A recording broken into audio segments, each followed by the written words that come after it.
idza arada syai'an an yaqula lahu kun fayakun. Dia ada satu senjata yang paling ampuh, nama dia kun fayakun. Jadi kita tak boleh nafi realiti itu. Memang dia ada, memang dia kuasa, memang. Tapi perlu kita ingat, nama Allah itu tidak pada Qadir, tidak pada Khaliq, ya, tidak pada itu je namanya. Namanya harus di-blend ataupun digabung sekali dan dilihat secara serentak. Dalam ayat yang lain dia menyatakan dia Maha Pengasih. Dalam ayat yang lain dia mengatakan dia Maha Bijaksana. Dalam ayat yang lain dia mengatakan dia seorang Tuhan yang sabar. Dalam ayat yang lain dia menyatakan bahawa dia suka memberi kepada hamba-Nya. Jadi nama-nama Allah itu, sahabat-sahabat, jika dilihat setelah kita blended dia dan dilihat bersama, maka kita faham walaupun dia berkuasa, dia boleh buat apa saja, maka dia mahu kita ini tenang duduk dengan dia. Maka dia beritahu dekat kita bahawa aku urus dunia ini dengan peraturan. Kan disebut begitu. Dan peraturan itu dia namakannya dengan sunnatullah. Nama peraturan itu sunnatullah. Dan dia sebut sebanyak 7 kali dalam Al-Quran, menyatakan bahawa dia tak akan jadi macam kerajaan manusia. Kerajaan manusia dia buat peraturan, lepas tu dia rasa peraturan tu tak sokong dia gubal. Jadi Allah yang kita tahu maha segala ni, dia tak cakap banyak kali. Dia tak cakap macam kerajaan kita. Yang kita dia cakap-cakap, lepas tu tak untung dia cakap yang lain pula. Kita pun kena terimalah. Tapi Allah dia cakap sekali je. Dia kata innallaha la yukhliful mi'ad. Sesungguhnya Allah itu tidak akan memungkiri janji. Dan dia bercakap sebanyak 7 kali, membuat kenyataan walan tajida li sunnatillahi tabdila. Kamu tidak akan dapati peraturan itu akan ditukar. Aku tak tukar, aku kekal dengan peraturan itu sejak dulu sampailah bila-bila peraturan itu akan kekal. Dalam ayat yang lain disebut walan tajida li sunnatillahi tahwila. Aku tidak akan ubah peraturan itu. Jadi legalah kita. Ubah pun tidak, tukar pun tidak. Jadi dengan kenyataan itu, sahabat-sahabat yang dikasihi sekalian, maka pandangan kita terhadap Tuhan kita tu agak reda sedikit. Mula-mula kita dengar dia brutal, dia boleh buat apa saja, dia nak buat apa saja, dia boleh buat semua, dia maha berkuasa. Kita pun rasa gerun, macam mana ya dia ni. Lepas tu dia pun sebut, di samping dia boleh buat apa saja, di samping itu dan ini, dia maha pengasih, dia maha penyayang, dia maha bijaksana. Jadi kita punya rasa gerun tadi turunlah sikit. Ya betul, dia boleh buat, tapi dia buat dengan kasih sayang. Ya betul, dia boleh lakukan apa saja, tapi dia bukan seorang yang bodoh, dia seorang yang bijak. Pastinya tindakannya itu ada kewarasannya, ada kewajarannya dan sebagainya. Jadi bila kita dah reda macam tu, kita dengar pula dia sebut dia urus kita dengan peraturan, dengan sistem. Tuan-tuan, kadang-kadang dalam pengalaman hidup kita, kita mempunyai bos yang macam-macam. Sepanjang kita kerja, ada bos kita tu seorang yang boleh berbincang. Ada bos kita seorang yang garang tak tentu pasal. Ada bos kita yang ada angin kus-kus. Hari-hari elok, hari-hari tak elok. Jadi tuan-tuan, walau apa pun perangai bos kita, selagi syarikat itu ada peraturan, kita boleh berinteraksi dengan bos kita. Kita boleh berinteraksi sebab dia ada peraturan. Jadi oleh kerana dia ada peraturan, sukar macam mana pun kita tahu apa kita kena buat dan kita tahu apa yang kita akan dapat. Dulu kami dapat naik Chancellor, kita orang panggil 7-Eleven. Dia masuk kerja pukul 7 pagi, dia balik pukul 11 malam. Memang 7-Eleven itu yang UC Melaya jadi terbaik itu. Jadi bila dia pukul maghrib tu, dia tanya dekan, dah balik dah?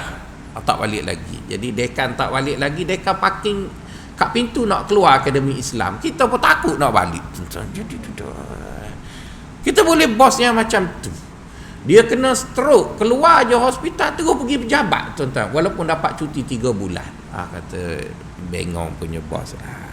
Jadi kita apalah, kita kerjalah sebab dia bos kita. Walaupun dia seorang yang 7-Eleven, tetapi dia ada peraturan.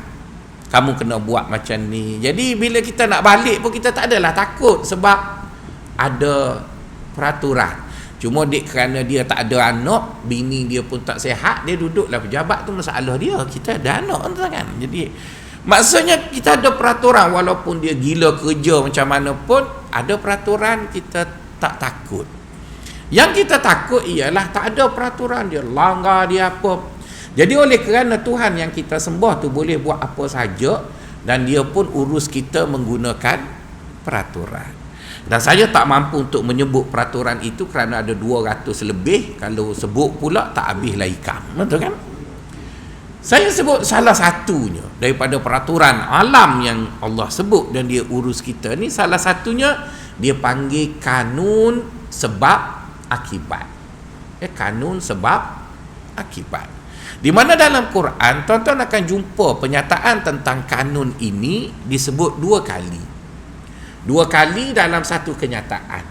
Di mana Allah sebut summa atba'a sababa fa atba'a sababa. Orang Arab, tuan-tuan, oleh kerana Quran kita dalam bahasa Arab, orang Arab apabila dia sebut satu isu 2 kali, itu menunjukkan isu itu penting dan kenyataan itu tak berubah.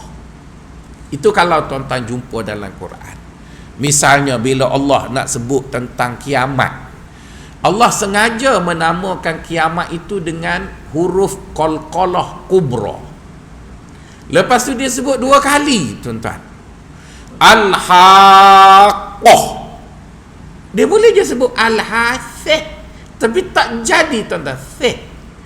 Dia bubuh qaf, lepas tu ta marbutah, lepas tu ha pula huruf halqum. Al-haqqah, mal-haqqah. Dengar pun berdiri bulu roma. Dia nak beritahu kiamat itulah. Jadi oleh kerana benda yang nak diberitahu tu besar, maka dia namakan benda tu pun namanya besar. Cuba tuan-tuan bayangkan, saya ni bos gangster di Kelana Jaya, bos gangster di Subang Jaya, nama saya Kitty. Betul kan? Cuba lepas tu pakai baju pink. Tengok rasa macam mana? Mana orang takut? Abang Long USJ tu nama Kitty. Mana ada? Dia mesti nama pun gerung dah. Nama apa? Suhaimi Kuba. Oh. Dia boleh nama kerbau baku, tapi dia suruh bunyi hebat Kuba, K-U-B-A. Oh. Lepas tu dia bubuh K pun kecil lagi, dia bubuh Q, Q-U-B-A, semi Kuba. Betul orang Debek Kelantan nama kerbau, betul tak Haji? Tanya Haji. Maksudnya tuan-tuan, bila nak sebut satu benda besar, namanya pun mesti besar.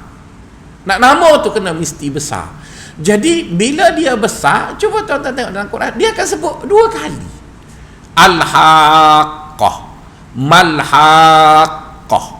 Jadi itu cara Quran berbicara. Bila dia nak sebut perkara itu penting, dia sebut 2 kali. Sebab ada bersama sebutan itu suatu penegasan. Misalnya Allah Ta'ala menyebut mengenai kanun yang lain dalam hidup ini, bahawa hidup yang baik ialah susah dahulu, senang kemudian. Kan Allah sebut juga 2 kali. Inna ma'al usri yusra wa inna ma'al usri yusra. Jadi bermaksud tuan-tuan, bila Allah dah kata dalam kehidupan ini bahawa senang yang baik adalah senang yang didahului dengan susah. Jadi siapa-siapa, marilah, tak kira lah penceramah motivasi apa pun, dia kata kita tukar, kita bawa senang dulu, lepas tu senang tak susah-susah. Tuan-tuan jangan percaya. Tuhan hebat lagi dari dia. Tuhan kata, inna ma'al usri yusra wa inna ma'al usri yusra. Tuhan sebut 2 kali, maka tak mungkin akan berlaku dalam hidup ini orang itu senang.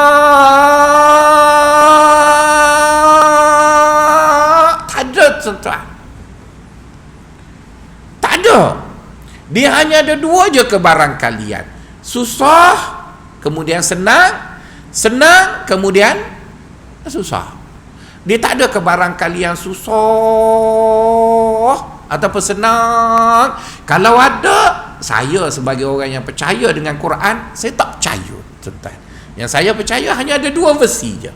Susah dulu, senang kemudian, senang dulu, susah kemudian. Jadi kalau orang tu kata saya boleh buat, saya boleh tukar, tak, saya tak percaya. Kalau kamu boleh tukar pun mungkin kamu beri senang dulu, lepas pada tu senang, susah. Contoh mudah, tuan-tuan. Bila saya ada duit, saya memilih senang, iaitu saya makan tanpa pantang. Sedap makan, tuan-tuan. Makan. Sekarang susah dah lah. Kecil manis, gaut, darah tinggi, padan muka, tuan-tuan. Sebab dah ambil senang dulu. Maka bini masih comel, tapi tak boleh nak guna. Kecil manis tak sebuah besar, tuan-tuan. Letih, tuan-tuan. Tengok bini dengan bantah tu nak bantah lagi, tuan-tuan. Jadi apa beza yang dapat bini comel? Jadi bermaksud, tuan-tuan, orang yang buat di mana dia ambil susah dulu, dia makan berkadar, dia makan lebih kurang, dia ikut apa yang agama ajar, akhirnya umur 60 tu masih tough lagi, boleh naik tangga tanpa pegang kepada pemegang di tangga. Jadi isterinya pun lebih ceria sebab abang masih kuat, begitu kan? Jadi bermaksud dalam hidup ni, tuan-tuan, saya tak percaya, saya percaya pada Tuhan. Jadi Tuhan sebut dalam peraturan itu ataupun kanun itu, inna ma'al usri yusra, dan dia sebut 2 kali. Maka samalah juga apabila kita bercakap tentang kanun sebab akibat. Allah sebut summa atba'a sababa fa'atba'a sababa. Hendaklah kamu ikut peraturan sebab akibat, dan hendaklah kamu ikut peraturan sebab akibat.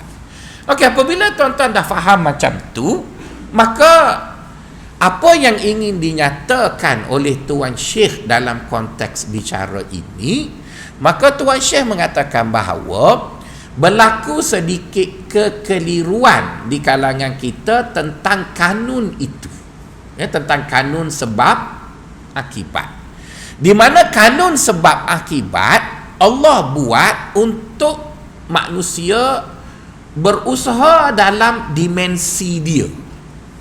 Maksudnya kita sebagai manusia hidup di muka bumi ini dalam dimensi manusiawi, kita tak bolehlah terlepas daripada kanun sebab akibat.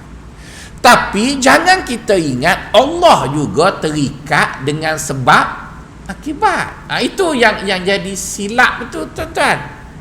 Kita sudah melakukan kesilapan di mana Allah buat peraturan itu untuk kita sesama kita. Tapi bila Allah dengan kita, dia tidak terikat, cuma dia menghormati kanun itu. Dia tak terikat pun. Macam menteri kita, mana terikat dengan lampu traffic light, betul kan? Mana dia terikat? Dia langgar lampu traffic light, bila kita marah kat dia, ada mesyuarat, betul kan? Lepas bila dia tak nak langgar, dia kata tak langgar. Saya teringin juga langgar lampu merah depan orang. Satu hari Ketua Polis Kuala Lumpur telefon saya, Ustaz, mari ceramah dekat IPK Kuala Lumpur. Saya kata inilah peluang nak langgar lampu merah. Lepas tu dia kata pukul berapa kuliah ceramah? Dia kata pukul 11. Oh, minta maaf lah, saya kelas habis pukul 10.40. Masa pendek kan. Dia kata nak pergi pukul 11 tak sampai lah, kita main tarik tali. Dia kata Ustaz jangan risau, saya hantar 10 trafik. Wah. Oh seronok tuan-tuan, langgar lampu merah, orang lain semua saya muncullah saya tak jadi menteri. Jadi menteri lagilah langgar tu kan. Jadi apa maksud tuan-tuan? Peraturan itu dilanggar begitu je. Dilanggar begitu. Lepas tu sekali lagi ada seorang general pula telefon suruh pergi ceramah dekat Sirajuddin punya camp, tempat meriam banyak. Dia kata, Ustaz, mari ceramah sini. Boleh je, tak ada masalah, sedia mengikut perintah. Cuma masa tak sebab. Jangan risau, kita punya polis tentera datang. Bolehlah merasa. Lepas pada tu tak panggil-panggil dah dua-dua. Okey lah. Jadi maksudnya tuan-tuan, bila ada kuasa tu kan, kita langgar tu dia. Tu saya tak jadi general lagi tuan-tuan. Naik kereta general je kan. Jadi bermaksud Allah tu dia maha besar. Dia tidak terikat dengan apa-apa, tapi dia Tuhan yang bermaruah. Dia hormat benda tu. Dia hormat kepada kanun sebab akibat. Jadi Tuan Syekh ingin menyatakan kepada kita, apabila kita hidup di dunia ini, kita tak boleh langgar kanun tu. Kita tak boleh kata innama amruhu idza arada syai'an an yaqula lahu kun fayakun. Allah kan boleh buat apa saja. Ya betul, Allah boleh buat apa saja. Tetapi engkau Allah ke engkau manusia? Engkau kan manusia, maka kamu follow lah kanun sebab akibat tu. Tapi bagi Allah, dia tak terikat dengan benda tu. Cuma dia ra'i benda itu. Jadi dengan kata lain, apa yang boleh kita simpulkan, Allah Subhanahu wa ta'ala ini tuan-tuan, apabila dia ikat antara sebab dan akibat, Allah ikat dia dalam dua bentuk. Allah ikat dia dalam dua bentuk. Pertama, Allah ikat dia dalam bentuk tunggal, di mana kita dapati ada satu akibat diikat dengan satu sebab. Ada satu akibat diikat dengan satu sebab. Tapi ada bentuk yang kedua, dan yang inilah yang paling banyak, iaitu satu akibat dengan diikat dengan pelbagai sebab. Jadi kerana kita dalam hidup ini terbiasa dengan bentuk pertama, iaitu akibat terikat dengan satu sebab, maka kita duduk ingat kanun akibat, sebab akibat itu datang dalam satu bentuk je, iaitu akibat berlaku disebabkan oleh satu faktor. Itu silap kita. Dan silap ini banyak berlaku pada ustaz-ustaz kadang ceramah. Dan saya pun tak setujulah dengan kenyataan itu. Misal contoh ya, ini contoh ceramah yang diberi. Ustaz suka sangat sebut apapun isu berlaku, dia kaitkan dengan iman. Saya tak nafi bahawa iman adalah salah satu faktor, tapi bukan satu-satunya faktor. Kenapa kita tak boleh kata satu? Kerana manusia tidak bergerak di atas satu faktor. Misalnya tuan-tuan, kalau tuan-tuan buka kedai makan, orang pergi makan di kedai tuan-tuan, berapa faktor orang pergi makan? Banyak. Salah satunya orang pergi makan kerana lapar. Betul kan? Tapi ada orang pergi makan bukan kerana lapar, tapi nak dating. Maka kena buatlah meja yang romantik. Jadi orang pergi tu tak lapar pun, dia duk pusing straw dekat jus tu kan. Tak isak sebab dia ngorak je. Tapi dia pergi kedai juga tuan-tuan. Oh, kalau tuan-tuan ingat orang pergi kedai kerana lapar je, tak kaya lah tuan-tuan berniaga. Ada orang pergi kedai kerana nak jumpa orang jual nasi itu. Budak jual nasi tu comel, jadi dia pergi beli nasi lemak 10 buku. Lepas tu dia kan, dia tak ada orang, duduk sore je, balik makan sebuku 9 lepak. Yang penting tangan budak comel tu kena bubuh nasi. Ada juga. Jadi tuan-tuan, kita tak boleh ikat satu akibat dengan satu sebab. Dan kita jadi macam tu tuan-tuan kerana ditipu oleh syarikat iklan. Tuan-tuan, iklan ni kan tuan-tuan, dia punya semangat untuk tanam benda mengarut dalam kepala kita sampai jadi akidah, tuan-tuan. Contohnya tuan-tuan, cuba tuan-tuan ingat balik iklan Panadol.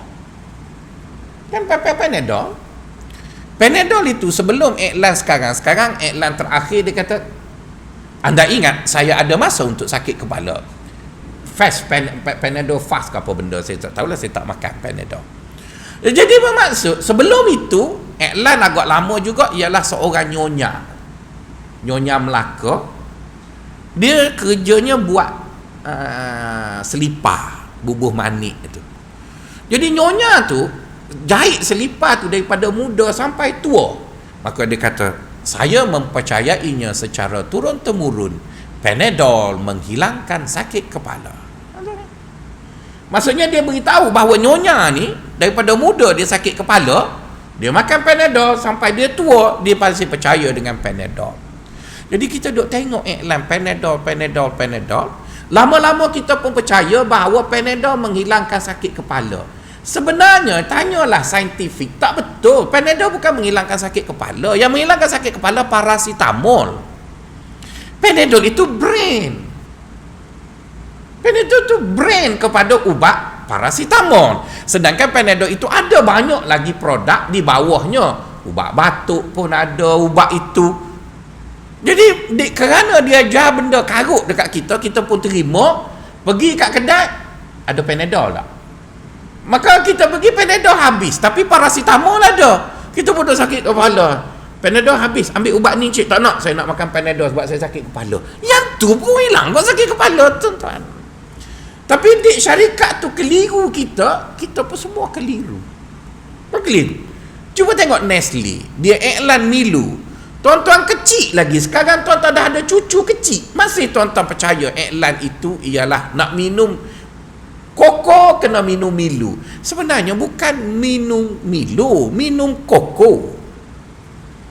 Kan cuba kalau tuan-tuan pergi kedai mamak nak untung banyak, dia bubuh koko, dia tak bubuh Milo, tapi dia bubuh tin Milo kosong banyak kat atas. Jadi bila tuan-tuan nak, dia kacau koko je, lepas tu dia letak, dia kata sedap Milo kat mamak, pekat, likat. Iyalah sebab dia beli koko kilo. Saya tak tuduh ya, mungkin gitulah kot. Maksudnya sebab orang dah percaya bahawa bila minum koko itu adalah minum Milo. Maka ke mana pun Malaysia kita nak minum koko, kita kata Milo 1. Cuba tuan-tuan pergi ke Europe, tuan-tuan cakap Milo 1, what? Kan tuan-tuan pandai cakap Inggeris. Tuan-tuan pergi luar negara dah minta Milo kan? Koko drink please. Kan orang tak minta Milo please. Dia kata Milo, apa dia? Hang dia punya vocabulary, mana ada. Tapi duduk di Malaysia ini Milo. Sebab Nestle itu iklan. Akhirnya kita percaya. Orang utara lagi teruk, dia tipu dekat Colgate. Kalau tuan-tuan jumpa orang utara, bila dia tanya, hang ada Colgate tak? Maksudnya hang ada ubat gigi tak? Dia tukar daripada ubat gigi ke Colgate, tuan-tuan. Lagi teruk. Saya pernah bergaduh dengan kawan saya pergi kursus. Dia pesan kat saya, tolong beli Colgate kat aku. Saya pergi kedai tu tak ada Colgate, ada Dali je. Jadi saya tak belilah kat dia, beli kat saya. Pagi-pagi dia kata, mana Colgate aku? Tak belilah, tak ada semalam. Tu ada kat tangan kau tu. Ini Dali. Yalah Dali tu Colgate lah. Jadi orang Kedah faham Colgate itu ubat gigi, jauh benar beza. Jadi bermaksud di mana salahnya? Iklan lah. Iklan telah biolkan kepala kita bahawa iklan mahu kita percaya bahawa sesuatu akibat berpunca dari satu sebab dia. Makna Panadol mahu kita percaya bahawa bila sakit kepala, sebab menghilangkan sakit kepala Panadol je. Dia pun iklan lah. Dan kita pun percaya. Sebenarnya apa yang kita percaya tu tak betul. Tapi kerana semua orang percaya dan kepercayaan itu dah lama ditanam, maka kita cakap betul lah. Sehingga dia tak betul pun. Jadi bila agama datang betul kan, kita kata karut lah. Kita sanggup tolak benda orang yang tidak berkepentingan. Kita sanggup tolak orang yang berwibawa dengan alasan kita percaya sebab benda itu saya dah dengar lama dah. Dan itulah yang diherdik di dalam Al-Quran. Di mana bila Nabi membetulkan akidah orang-orang musyrik, dia kata ayah, mak ayah, datuk, nenek, moyang kami lama dah cakap benda tu. Jadi samalah. Cuma kita tidak datuk, nenek, moyang. Syarikat perniagaan tu lah. Syarikat tu. Tuan-tuan cuba tengok peruntukan Nestle. Lebih daripada 38% Nestle memperuntukkan bajet syarikat dia untuk iklan. Untuk iklan. Kita percaya sangat minum Milo kuat. Betul kan? Sedangkan saya minum Milo banyak tu lah yang kecil manis ni. Kita percaya dia tanam. Dulu tuan-tuan masa saya student, saya tengok pensyarah tua selalu minum air kosong. Saya kata apa kat pensyarah tu, kena minta maaf dah lah dia mati belakang. Saya cakap kat kau dia, gaji banyak, kodok tak hidup masin. Sebab minum air kosong kan. Dulu mana ada air mineral, ambil air panas je lah. Kodok lah. Kita minum Milo tabur lagi. Dah lah Milo tabur lagi kuat. Minum lah. Sebab inilah orang tak kedekut. Kita diajar begitu. Sama juga bubuh ubat gigi. Colgate ajar kita bila nak berus gigi bubuh penuh. Kenapa dia ajar bubuh penuh? Supaya cepat habis, beli pula. Cuba tanya doktor gigi, bubuh penuh gigi, tuan-tuan. Tapi kalau orang bubuh sikit, kedekut.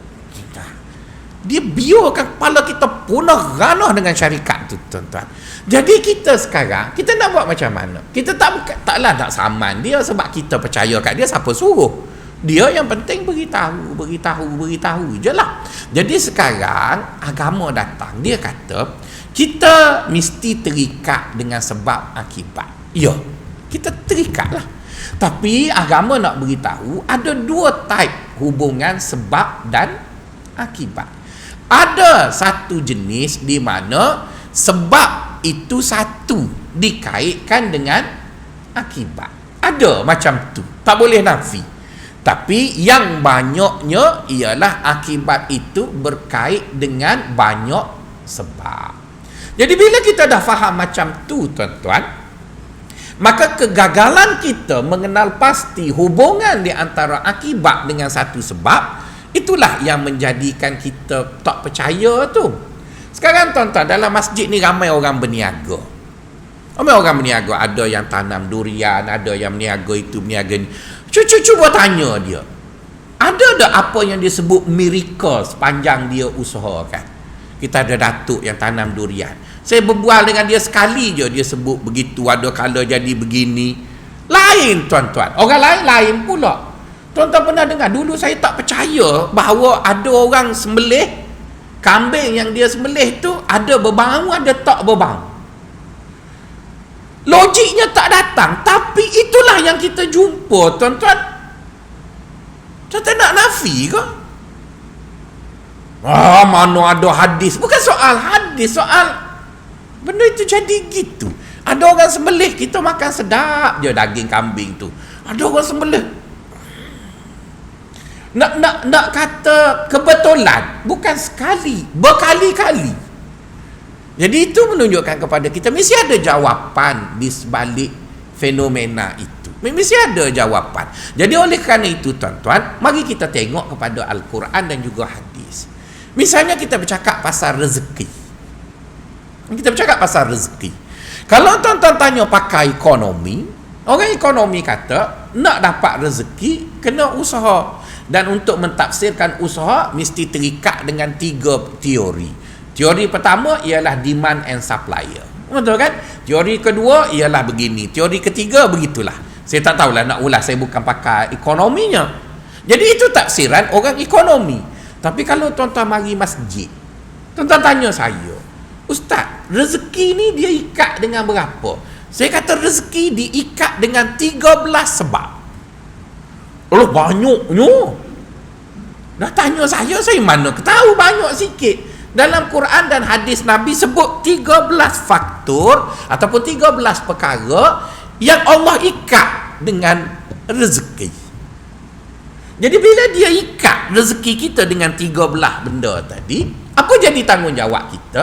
Ialah kita cuba try lah 1, 2, 3 sampai 13. Dan Manalah tahu salah satu daripada 13 itu sangkut dengan rezeki kita. Jadi kalau dia dah sangkut, bermaksud Allah berilah.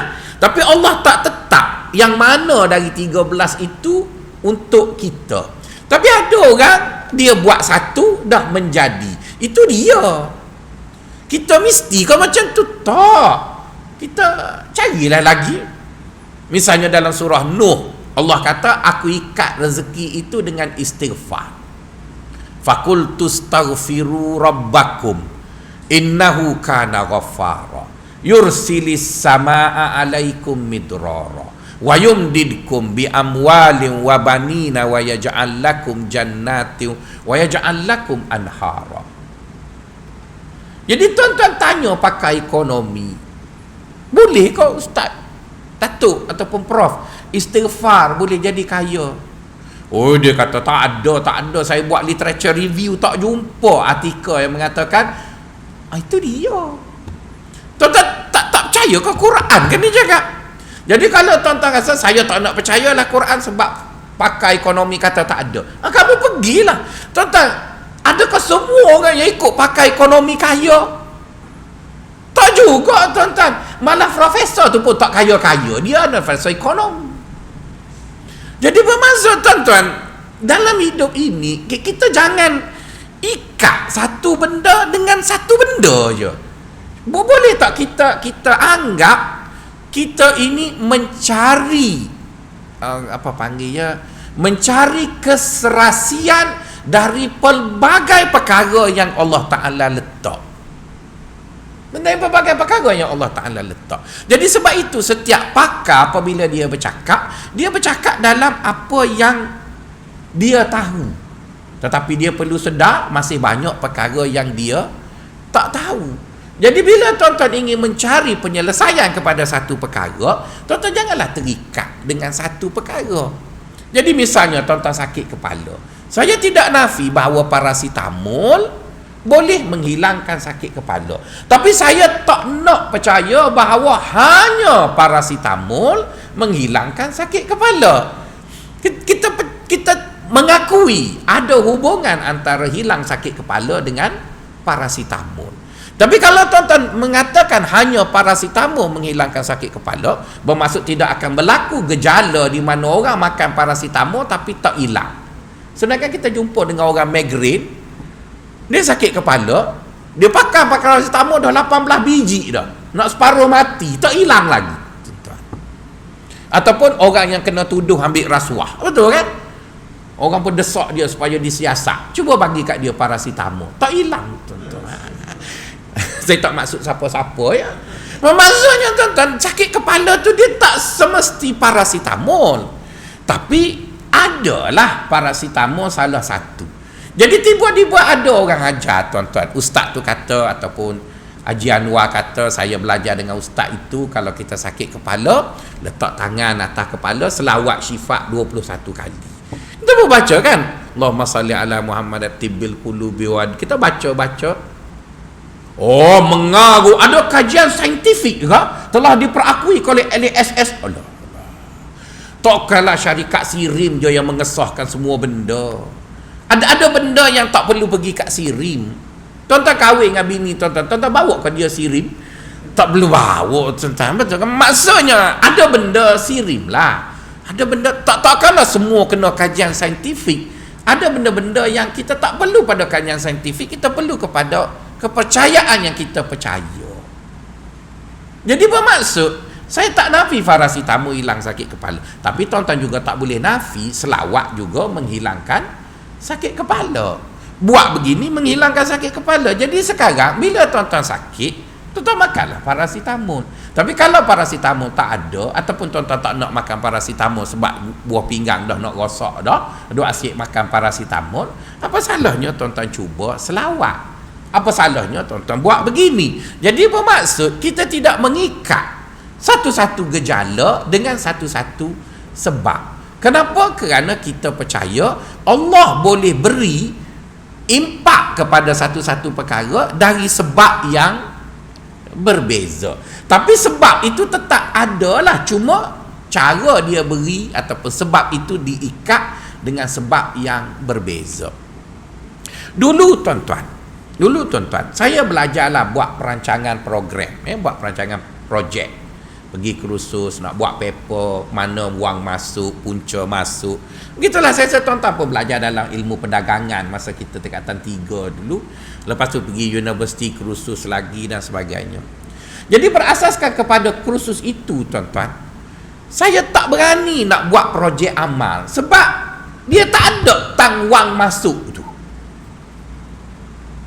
Kan kita buatlah buang keluar, sewa kereta, operasi dan sebagainya, ada duit, lepas tu masuk, nak buat macam mana? Jadi saya pun jumpalah beberapa orang yang kerja NGO yang wibawa. Saya tanya dia, Datuk, nak buat kerja amal ni apa kata kunci yang paling besar? Dia kata ada 2 je ustaz. Pertama percaya ke Tuhan, yang kedua buat.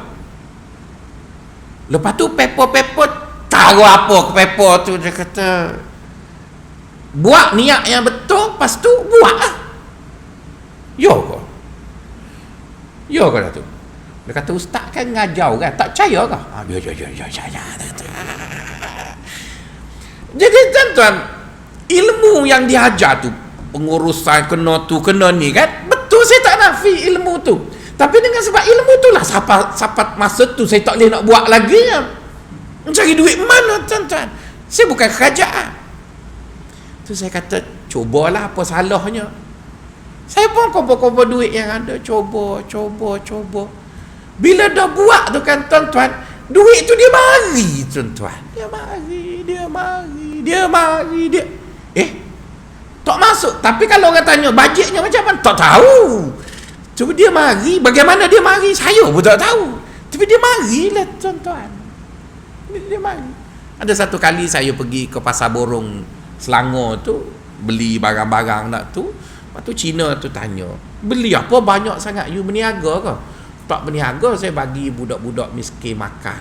Wah, ini ada you ambil beras 25 kampik kat kedai saya. Wah, boleh. Tak, jadi bermaksud tuan-tuan, bila bercakap kerja amal, kalau kita duduk belajar ilmu perdagangan, tak buatlah kita. Cuba tanya AJK masjid, bila dia nak buat masjid, lepas tu dia pun congok, nak ambil mana duit buat masjid? Tak ada duit. Pering, minta derma menyumbang untuk bina masjid, tampar gitu. Lepas tu buatlah. Tapi kalau dia tampar saja tak jadi, dia pergi cari besi 2 batang, dia bubuhlah batu sikit kat situ, dah tu dia pun pengurusi dengan AJK pun buatlah. Orang pun kesian tengok pengurusi, betul kan? Mari simen, mari siaplah masjid tuan-tuan. Tapi kalau pengurusi duduk tunggu bila nak ada duit, tak jadi tuan-tuan, dia buat. Jadi buat itu macam mana datang, Allah lah, saya pun tak tahu nak urai macam mana, tak tahu. Jadi sekarang saya dah percaya, tinggal tuan-tuan pula percaya ke tak? Buat. Tapi kalau tuan-tuan tak buat, cuba tengok abang Melaka yang ada kereta Viva dengan book dia tu kan. Viva tu kalau air setakat lutut tenggelam dah dia, tapi dia boleh pergi sampai Pahang. Ada orang ada bukan 4 way, 8 way, 8 kali 8. Nanti rosak kereta aku lah. Yang adanya untuk naik divider, langgar parking orang, boleh lah. Tapi nak pergi macam-macam fikir. Kawan tu ada Viva je sampai ke Pahang buat. Akhir sekali ada seorang perempuan cantik nak bagi kereta kat dia. Takut-takut perempuan tu dah nego, ambil lah saya. Jadi apa maksud nak masuk dalam kolom pendapatan macam mana? Tak tahu. Jadi sebab itu, bila kita percaya pada Allah, maka kita jangan lupa bahawa hidup ini dalam dimensi kita memang terikat dengan sebab akibat. Kita terikat. Cuma bila kita sebut sebab akibat itu, kita jangan ingat Allah juga terikat. Dia tak terikat lah. Dia tak terikat dengan sebab akibat itu.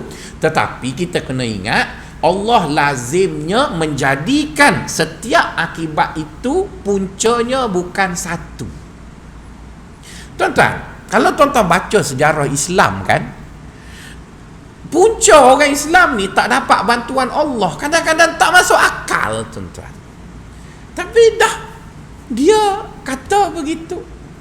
Cuba tuan-tuan tengok ya. Orang Islam berperang dalam perang Badar. Bilangan mereka kecil je. Lebih kurang 300 orang. Perang lawan 1000 orang. Kan tak logik 3 lawan 1000. Nisbah 3 lawan seorang. Itu bilangan tentera. Bilangan kelengkapan lagi teruk. Dah lah 300 orang. Kenderaan yang ada 100 ekor je. Nabi kena gili. Jeneral tu jeneral. Panglima tentera nak pergi perang, naik keldai gili. Oh, tobat tak benar dah kalau kita kira formula askar yang ada sekarang. Tapi menang.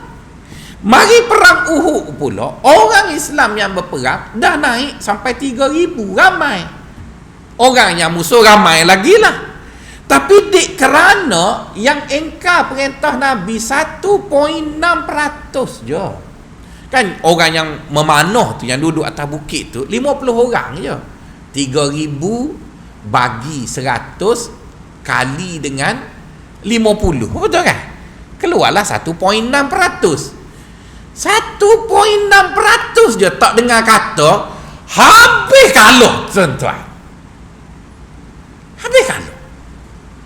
Jadi bermaksud kita tak boleh nak marah kat Allah. Ya Allah, apa ni sikit je dia ikut dia. Yang masalahnya kita sekarang kita sudah melanggar peraturan. Bila kita langgar peraturan sikit ke banyak ke, dia dah ada hak lah untuk bui ataupun hukum kita. Sesama juga dalam peperangan Hunain. Sedangkan sebelum daripada itu sudah turun ayat Quran mengatakan Allah tidak akan mengazab umat Islam selagi mana Nabi Muhammad bersama mereka. Wa ma kunna nu'adzibahum wa anta fihim. Allah kata gitu. Aku tak akan azab manusia selagi mana Nabi bersama mereka. Sepatutnya dengan lesen besar tu buat apa saja pun boleh lah kan. Tapi tak. Betul aku buat kenyataan itu, tapi dengan syarat kamu kena ingat setiap benda berlaku ada kaitannya. Jadi oleh kerana itu supaya kita tidak salahkan Allah dalam mengatur hidup ini, tuan-tuan kena ingat setiap benda berlaku banyak faktor. Banyak faktor. Dulu tuan-tuan ada satu cerita di sebuah universiti. Biasanya jika seorang profesor itu pencing, dia akan dihormati, akan diberi gelar Profesor Emeritus. Jadi untuk menganugerahkan seseorang itu Profesor Emeritus, mestilah dia ada sumbangan akademik yang nyata. Ada sumbangan akademik yang nyata. Ada buku, ada itu, ada ini. Jadi kita anugerahlah kat dia. Dalam satu penganugerahan, berkebetulan tahu macam mana saya dijemput, bukanlah penting sangat baca doa je. Jadi mesyuarat tu tak boleh keluar lah sebab dah baca doa kena duduk situ. Pengerusi mesyuarat itu tuan-tuan, dia nak beri pada seorang itu. Jadi mestilah ada peraturan tu kan. Sumbangan nyata dan sebagainya. Tapi oleh kerana dia nak beri, dia ignore semua tuan-tuan yang tu. Dia hanya beri, dia kata saya suka tulisan dia satu artikel masa saya belajar dulu. Satu je. Oleh kerana dia suka satu, berkebetulan profesor itu hanya ada 5 artikel je.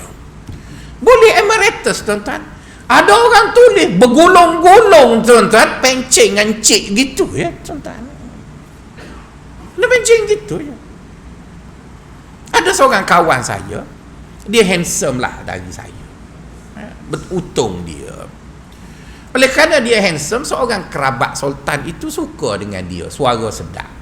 Jadi dia ajarlah kerabat itu Al-Quran, pergi Mekah dengan dia. Hari keputeraan abang dia boleh datuk. Sebab ajar Quran. Yang saya ajar tuan-tuan punya lama, encik lagi tuan-tuan. Agak banyak. Boleh apa? Jadi bermaksud tuan-tuan, nak dapat datuk tu dia tak semesti kena bla-bla. Ada orang dah suka beri ya. Jadi itu kita sama manusia pun kita pakai formula itu. Maka dengan Allah, Kenapa harus kita rigid sangat dengan dia? Jadi sebab itu apabila kita hadapi masalah, tuan-tuan, kita senarai sebanyak mungkin benda yang dirasakan berkait dengan sebab yang kita hadapi tu, dan kita cubalah semua, cuba. Manalah tahu banyak-banyak itu Allah setuju, maka dapatlah. Jadi bila dapat itu, bukan perkara itu mesti begitu untuk orang lain. Tak. Orang lain dia cuba yang lain pula. Orang ni cuba yang lain. Lama-lama hidup ini kita pun faham. Ya, dalam dimensi kita perlu senarai sebanyak mungkin sebab bagi sesuatu akibat, dan kita usaha pada semua sebab yang ada. Maka Allah memandang usaha kita tadi, dan dia setujulah mana yang dia setuju. Maka dia akur dengan sebab akibat, tetapi tidak terikat dengan satu sebab untuk satu akibat. Jadi kalau tuan-tuan faham macam tu, okeylah, tak ada masalah lah dengan sebab akibat. Kita sakit, kita tahu bila sakit kita pergi hospital. Tapi kita jangan percaya bahawa hospital saja yang boleh menyembuhkan. Kalau hospital boleh menyembuhkan, mesti dekat hospital itu tak ada van jenazah. Betul kan? Betul kan? Ada van jenazah kat hospital? Ada kan? Maksudnya masuk hospital mati juga lah. Tapi tuan-tuan jangan pelekeh masjid. Sebab masjid juga ada menyembuhkan orang. Maka sebab itu kita yang punya akidah yang betul, kita hospital pun pergi, lepas tu telefon tu imam, ustaz tolonglah doa kat saya, pun kita minta. Jadi bermaksud semua benda yang disangkakan pada hemah kita boleh menyebabkan masalah kita selesai, kita usaha semualah. Usaha. Manalah tahu sangkut. Dulu tuan-tuan, saya ada celupa lah pada tahun 2006. Masa tu duduk berasa kalau saya bersama isteri mesti dapat anak. Duduk berasa begitu. Sebab mak saya 13 anak. Mak isteri saya pun ada 9 anak. Dia subur, saya subur. Asalkan bertemu je mesti beranak. Saya fikir begitu. Jadi saya adalah cakap benda tak baik dengan seorang perempuan. Tuhan hukum saya. Saya tak dapat anak 11 tahun. Dah ada bilik 2 biji. Saya ada 4 bilik untuk anak, 2 dah dapat, 2 lagi tak dapat. Dah bersawang dah. Lepas tu saya marah kat bini saya, awak lah ni tak dapat. Dia kata, awak apa tu 2 ekor ada tu. Betul juga ya. Abang lah tu. Aku pula. Jadi bermaksud tak dapat anak. Jadi sekarang nak kata doa. Takkan saya tak tahu doa nak boleh anak. Ustaz kan ni. Macam-macam doa baca, tak beranak juga bini saya, tuan-tuan. Jadi tanyalah kawan, dia kata pergilah klinik subuh LPPKN. Pergilah klinik kesuburan. Dia cucuk hormon kat bini saya tu jadi buntal, tuan-tuan.